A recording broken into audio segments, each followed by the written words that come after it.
తెలంగాణ రాష్ట్రంలో ఏం నడుస్తుంది అంటే రైతులందరూ ఆఫీసర్ల కాళ్ళు మొక్కుతాం, లేకపోతే ప్రభుత్వంని బతిలాడుకునుడు. ఇప్పుడు మొత్తం ఇదే సీజన్ నడుస్తుంది. ఎక్కడ చూడు ఇగో ఇది ఉంది కదా, యూరియా లేదు. ఏ గవర్నమెంట్ ఆఫీస్ దగ్గరికి పోయి యూరియా అమ్మే సహకార సంఘాలు ఉంటాయి కదా, ఎక్కడ చూసినా కూడా ఇగో గివే నో స్టాక్ బోర్డులు ఉంటాయి. ఏడ చూసినా ఇవే బోర్డులు కనిపిస్తున్నాయి. ఎక్కడి నుంచి? ఆదిలాబాద్ నుంచి అలంపూర్ రాక ఎక్కడన్నా తీసుకో నువ్వు. తెలంగాణ మొత్తం ఇప్పుడు రైతులందరూ గోసపడుతుంటే మన సీఎం గారు మాత్రం జూబ్లీహిల్స్ ఇంట్లో కూర్చొని ఉపరాష్ట్రపతిని ఎవరిని చెయ్యాలి, ఇవన్నీ చాలా చిన్న చిన్న ఇష్యూస్ మనకి, మన ప్రభుత్వంలో ఉన్నోళ్ళకి, మన సీఎం గారికి రైతుల ఇష్యూస్ అసలు ఇష్యూసే కాని లెక్క పట్టించుకోకుండా పెద్ద పెద్ద విషయాల మీద డిస్కస్ చేస్తాం మనం. ఇప్పుడు ఇయ్యాలను రేపో మళ్ళీ ఢిల్లీకి పోతుర్రు. ఎందుకు అంటే ఉపరాష్ట్రపతి నామినేషన్ కోసమని.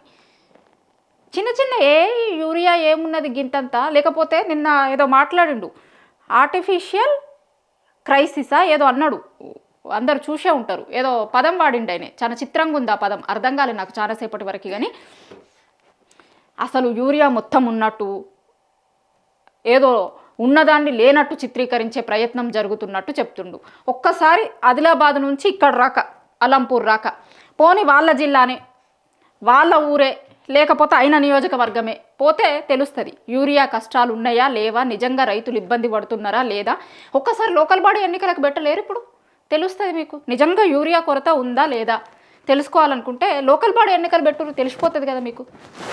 ఎందుకో లోకల్ బాడీ ఎన్నికలకు ఇక ఇయ్యల్ల పెడతాం, రేపు పెడతాము, సెప్టెంబర్ 30 రాక కోర్టు అడిగింది కదా, దాని నుంచి ఎందుకో దూరం పోతురు. ఇగో వీటి కోసమే ఊర్లలోకి వస్తే ఉరికిచ్చేటట్టున్నారు ఎవరినైనా సరే. మంత్రి దగ్గర నుంచి మొదలు పెడితే చిన్న కాంగ్రెస్ పార్టీ కార్యకర్త కనుక ఊర్లలోకి పోయి ఇప్పుడు ఓట్లు అడిగే సాహసం చేయమని చెప్తారు, వాళ్ళ తడాకా చూపిస్తారు.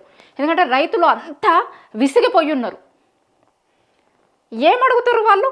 ఏదన్నా కొండ మీద కోతిని తీసుకొని రమ్మని అడుగుతున్నారా, లేకపోతే ఏదన్నా సాధ్యం కానీ హామీలను ఏమన్నా అడుగుతుర్రా? కాంగ్రెస్ అధికారంలోకి రావడానికి ముందు ఇచ్చిన హామీ ఏంది? రైతు రాజ్యం, ఇందిరమ్మ రాజ్యం. రైతులకి మేము మస్తు చేస్తాము, ఇక రైతులు ఏమనుకోవాలంటే గింతకంటే మంచిగా ఇంకెవ్వరకు చేయలేరుగా అనుకునేటట్టు చేస్తామన్న లెక్క చెప్పారు కదా. మార్పు, వాళ్ళు తీసుకొచ్చిన మార్పు ఏంది అంటే పాత రోజులు మళ్ళీ ఒక్కసారి తీసుకొచ్చారు. ఇప్పుడు ఊర్లలో అదే మాట్లాడుకుంటారు జనాలందరూ, మార్పు మార్పు అని ఓటేస్తే. అంతకుముందు మనకి ఉమ్మడి ఆంధ్రప్రదేశ్లో ఉంటుండే ఇట్లాంటిది. 10 ఏళ్ళు ఏడ కనిపించలే. ఏ జిల్లా అన్నా తీసుకోర్రి, 10 ఏళ్లలో బీఆర్ఎస్ గవర్నమెంట్ ఉన్నప్పుడు యూరియా కోసం చెప్పులు లైన్లల్లో పెట్టి రైతులు కూసునే రోజులు ఎప్పుడన్నా ఉన్నాయా అంటే ఎప్పుడు 10 ఏళ్ల కాలంలో. అంతకుముందు ఉండే ఉమ్మడి ఆంధ్రప్రదేశ్లో ఉన్నప్పుడు గిట్లనే ఉండే. మళ్ళీ ఆనాటి రోజులు తీసుకొస్తామన్నారు కదా, ఆనాటి రోజులు తీసుకొచ్చిర్రు. వాళ్ళు చెప్పినప్పుడు కరెక్ట్గానే చెప్పారు, కానీ పాపం జనాలే అర్థం చేసుకోలే. గింత దీని వెనకాల ఇంత అర్థం ఉంది, ఇంత హిడన్గా ఇంకేదో పెట్టుకొని వీళ్ళు చెప్తుర్రు అని అనుకోలే వాళ్ళు. ఆనాటి రోజులు తీసుకొస్తాము అని చెప్పి ఆనాటి రోజులు ఏంది, రైతులు పెట్టుబడి లేక ఇబ్బందులు పడుడు, యూరియా కోసం క్యూ లైన్లలో చెప్పులు పెట్టుడు, పొద్దుగాల ఒక్కొక్కరు 3 గంటలకు 4 గంటలకు వచ్చి ఆఫీసుల ముందు లైన్లు కడుతున్నారు. వర్షం లేదు, ఏమి లేదు. చిన్న చిన్న పిల్లల్ని కూడా లైన్లలో నిలబెడుతున్నారు, పిల్లలు కూడా. ఎందుకంటే లైన్లో నిల్చొని ఉంటే ముందున్న వాళ్ళకి, లైన్లో ఉన్న వాళ్ళకే ముందు వస్తుంది కదా. కాబట్టి ఇప్పుడు ఫ్యామిలీలో 2-3 వచ్చి నిల్చుంటున్నారట క్యూ లైన్లలో. ఎందుకంటే ఆయన ఒకవేళ తిని రావడానికని పక్కకు పోయినప్పుడు వాళ్ళ కొడుకునో బిడ్డనో నిల్చోబెడుతున్నాడు లైన్లో. లేకపోతే అది కూడా సాధ్యం కానప్పుడు పాస్బుక్లు పెడుతున్నాడా, లేకపోతే చెప్పులు పెట్టి ఇట్లా పెట్టి పక్కకి. వర్షం అన్నది లేదు, ఎండ లేదు, నీడ లేదు, వర్షం లేదు. మొత్తం తెలంగాణ అంతటా ఎక్కడ చూడు నీకు, ఏ ఊర్లో చూడుర్రి యూరియా కోసం కష్టాలే కనిపిస్తాయి. ఒకసారి కొన్ని వీడియోలు కూడా చూపించిన తర్వాత ఇంకా మళ్ళీ మాట్లాడదాం. ఇగో యూరియా లేదు, నో స్టాక్ బోర్డ్, ఎక్కడైనా సరే సేమ్ సీన్.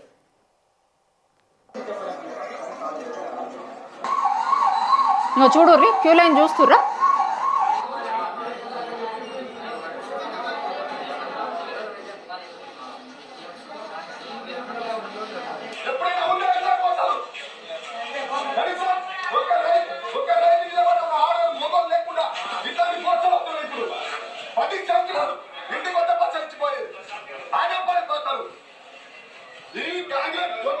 వినిపించింది కదా మీకు, క్లారిటీగా వినిపించిందో లేదో అని చెప్తున్నా. ఇనుర్రి 10 సంవత్సరాలు ఇంటికి ఒక బస్తా ఇచ్చి పోయేటోళ్ళు 10 ఏళ్ళల్లో ఏ రోజుకి ఇట్లా వచ్చి చెప్పులు లైన్లలో పెట్టే పరిస్థితి రాలే మాకు అంటారు.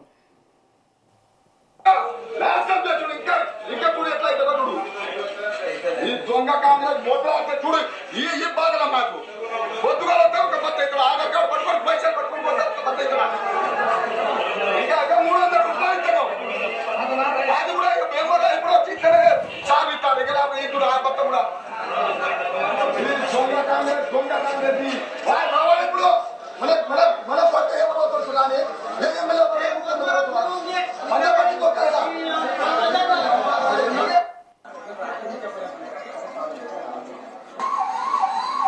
కడుపు మండిన రైతులు వీళ్ళందరూ. నయం వీళ్ళకి ఒకటి తెలుసు, ఇప్పుడు ఎక్కడన్నా సరే ఏం ప్రశ్నించినా కేసులు పెడతారు, చూస్తున్నాం కదా మనం.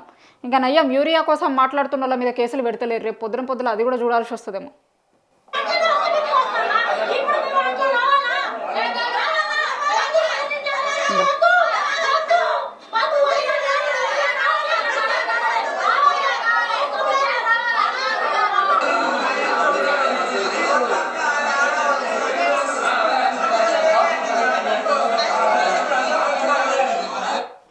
ఇంత గొడవ జరుగుతున్నా, ఇంత జరుగుతున్నా కూడా ఇంకా కూడా బుకాయించే ప్రయత్నం చేస్తారు. ఏందట అంటే అసలు యూరియా కొరత లేనే లేదు అన్న లెక్క మాట్లాడతారు. లేకపోతే మరి ఆ యూరియాని షాప్ల దగ్గర పోలీసు వాళ్ళని ఎందుకు పెడుతున్నట్టు? పోలీసు వాళ్ళని పెట్టి మరి యూరియా ఇచ్చేవి ఉంటాయి కదా, నో స్టాక్ బోర్డులు పెడితే రైతులు తిరగబడితే మొత్తం పోలీసు వాళ్ళని పెడుతున్నారు ఎక్కడికక్కడ. నిజంగా రైతులకు అవసరమైనంత యూరియానే ఉంటే పోలీసు వాళ్ళని పెట్టుకొని పంచాల్సిన పరిస్థితి ఎందుకు వస్తుంది? ఒక్కసారి మనం జనంకి ఏం చెప్తున్నాం, ఏమన్నా చెప్తే నమ్ముతారు, మేము ఏమన్నా చెప్పొచ్చు అనుకుంటారా? కనిపిస్తలేవా వీడియోలు? ఇప్పుడు సరే మీరు మీడియాని మేనేజ్ చేసుకోవచ్చు, ఇంకొకటి కావచ్చు, కానీ సోషల్ మీడియా వచ్చిన తర్వాత ఎక్కడికక్కడ ఊర్లల్లో, ఏ ఊర్లో ఆ ఊర్లల్లో పోరగాళ్ళందరూ తీసి ఫోన్లల్లో తీసి పెడుతున్నారు, ఇగో మా ఊర్లోకి ఇట్లాంటి పరిస్థితి ఉంది అని. ఎక్కడికక్కడ ప్రతి దగ్గర ఎక్కడికి యూరియా ఇచ్చే షాప్లో మొత్తం కిలోమీటర్లు క్యూ లైన్లు ఉంటున్నాయి. మళ్ళీ అసలు మొత్తం లేనట్టు ఇక ఇదంతా గొడవ, ఈ ఊర్లలో మొత్తం పరిస్థితులు కింద మీద అవుతున్నాయి, ఇబ్బంది అవుతుంది, రైతులు మొత్తం తిరగబడే పరిస్థితి వచ్చింది, అసలు ఊర్లలోకి అడుగులు పెట్టే పరిస్థితి లేదు అన్న తర్వాత నిన్న మేల్కొన్నారు మన ఎంపీలు. నిన్న ఏం చేస్తారు అంటే ఆడ పార్లమెంట్లో యూరియాని ఇవ్వాలి మాకు తెలంగాణ రాష్ట్రంకి, ఇంకా కొంచెం యూరియా ఇయ్యిర్రి అని ధర్నాలు నిరసనలు చేస్తారు. ఇప్పుడు చేయాల్సింది అసలు ప్రభుత్వంకి యూరియా ఎప్పుడు అవసరం పడుతుంది రైతులకి అనే అవగాహన ఉందా? ఏంది అంటే అవగాహన లేకపోవడు. రైతులకు ఎంత యూరియా కావాలి, తెలంగాణ మన రాష్ట్రంలో ఎంత యూరియా కావాలి, ఎంత స్టాకు పెట్టాలి, ఏ నెలలో యూరియా అవసరం పడుతుంది, కనీస అవగాహన లేకపోవడం అన్నట్టు. గత ప్రభుత్వం ఉన్నప్పుడు ఎట్లా చేసిందో నిన్నగాక మొన్న వల్ల వ్యవసాయ శాఖ మంత్రిగా చేసిన నిరంజన్ రెడ్డి చెప్పిండు కదా, ఎట్లా తెప్పించిరు వీళ్ళు యూరియాని. ఇక్కడ 10 ఏళ్ళు యూరియా కోసం రైతులు ఇబ్బంది పడకుండా ఎంత దాని మీద స్టడీ చేసిర్రు, వేరే దగ్గర నుంచి తీసుకొని వచ్చినాము మేము, ఏ నెలలలో అవసరం పడుతుంది, వేరే రాష్ట్రాలకు అవసరం లేకపోతే అక్కడి నుంచి ఎట్లా తెప్పించుకోవాలి, ముందస్తుగా తీసుకొని వచ్చి స్టాక్ ఎట్లా పెట్టాలి, దాని మీద రోజు అసలు ఎంత యూరియా వస్తుంది, ఎంత రైతులకు పోవాల్సి వస్తుంది, మనం ఇంకెంత స్టాక్ పెట్టుకోవాలి, అట్లా రోజు ఎక్సర్సైజ్ చేసేటోళ్ళు.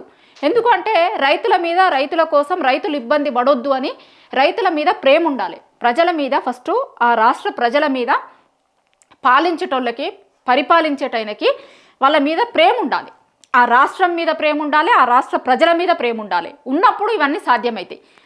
వట్టిగా మేము ఏదో తొక్కుకుంటూ వచ్చినాం, నడుచుకుంటూ వచ్చినాం, ఇంకొకటి చేసుకుంటూ వచ్చినాం, సీఎంని అయితే అయిపోయినా అనుకుంటే కావు. ఇప్పుడు రాష్ట్రంలో ఎవరికి ఏం అవసరం పడుతుంది, ఏంది, రైతులకి మనం ఏం హామీలు ఇచ్చినాం, ఏం హామీలు ఇచ్చి